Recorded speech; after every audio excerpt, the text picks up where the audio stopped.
توی دروازه، یه توپ در مقابل دروازه، اون رو برمیگردونن باقری توی دروازه، گل برای ایران. کریم باقری دقیقه 12 نتیجه رو 1-0 میکنه برای ایران. 1 عربستان 0. حالا ضربه‌اش رو میزنه پشت محوطه جریمه، کریم باقری و توی دروازه ضربه سر زیبای کریم باقری حساب کار رو 1-1 میکنه. فوق‌العاده به توپ ضربه زد، خوب او رو دید.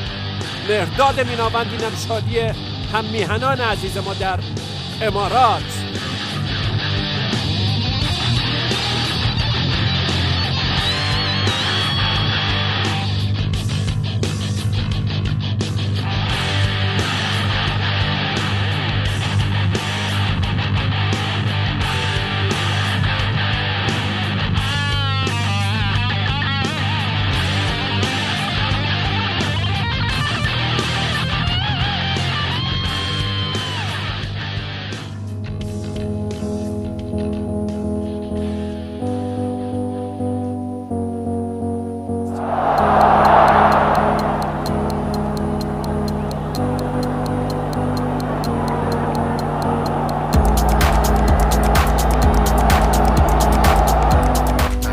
در کنج محوطه 6 قدم فرصت برای کریم باقری و این بار دیگه آفساید نیست. گل برای ایران به وسیله کریم باقری که در نیمه اول هم یک بار دروازه رو باز کرده بود و کمک داور به نشانه آفساید گل رو نپذیرفت. شادمانی در ورزشگاه آزادی تهران و گل تساوی برای دلاورمردان تیم ملی جمهوری اسلامی ایران.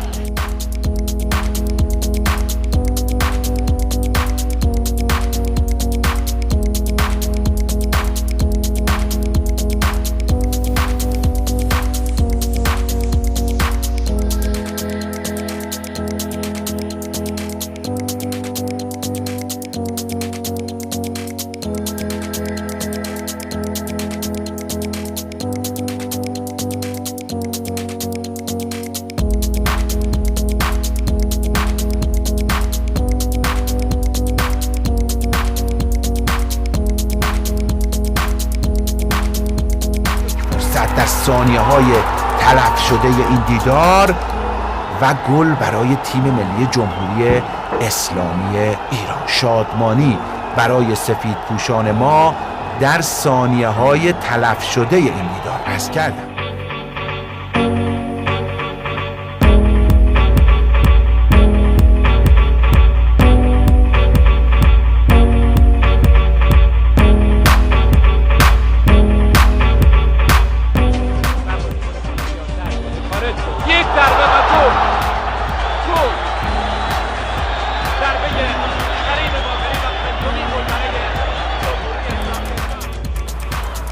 رفته فشار تیم ایران به روی دروازه استرالیا بیشتر میشه. فرصت کمی است. 14 دقیقه تا پایان مسابقه. خداداد دایی باز هم به سطح دروازه استرالیا. یک لحظه دیگه یه فرصت برای تیم ایران. اونجا هست و دروازه. حالا کی دروازه؟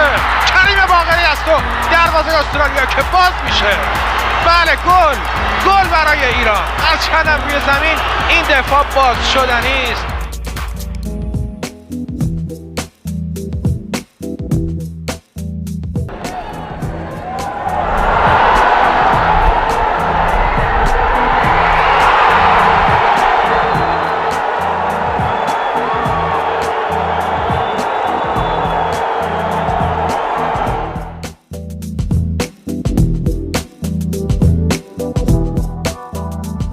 باقری با سماجت، باقری توی دروازه گل دوم تیم ایران هم به ثمر میرسه. کریم باقری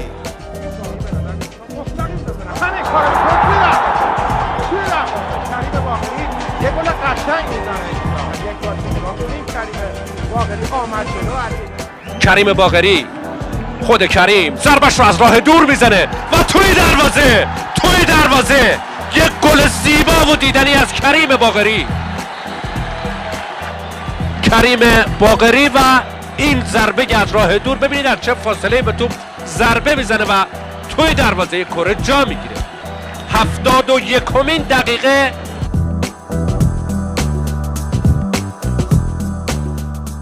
عبدالله برمیگردونه، باقری یک ضربه دیگه توی دروازه، گل برای ایران. کریم باقری حالا یه دونه از اون ضربات استثنایی خودش رو میزنه. ایران 1 امارات 0.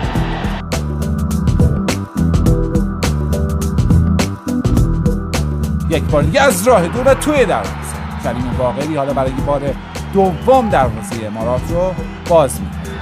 10 دقائق تفصلنا على نهاية الوقت الأصلي. هذه محاولة وتنحط.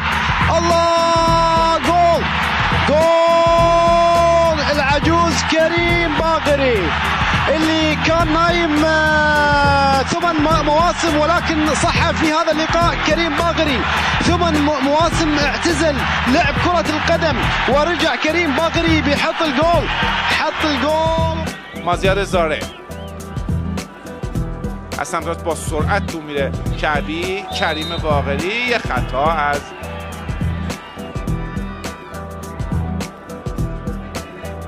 وانگ دونگ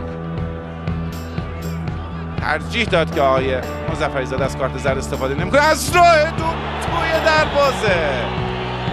توی دروازه کریم باقری تا بیان به خودشون بیان توپ رو شلیک میکنه، توی دروازه قرار میگیره. ایران 2 چین 0. یکی از اون شوت‌های خوب خودش رو راهی دروازه کرد. اصلا دیوار دفاعی هم شکل نگرفته بود. مجید غلامنژاد خوبه. غلامنژاد رضایی با پشت پا قشنگ کار می‌کنه. گل دوم خیلی قشنگ بود. به حرکت قشنگ تیمی و کریم باقری 50مین گل ملی خودش رو به ثمر میرسونه. مجید غلامنژاد رضایی و در نهایت گل دوم.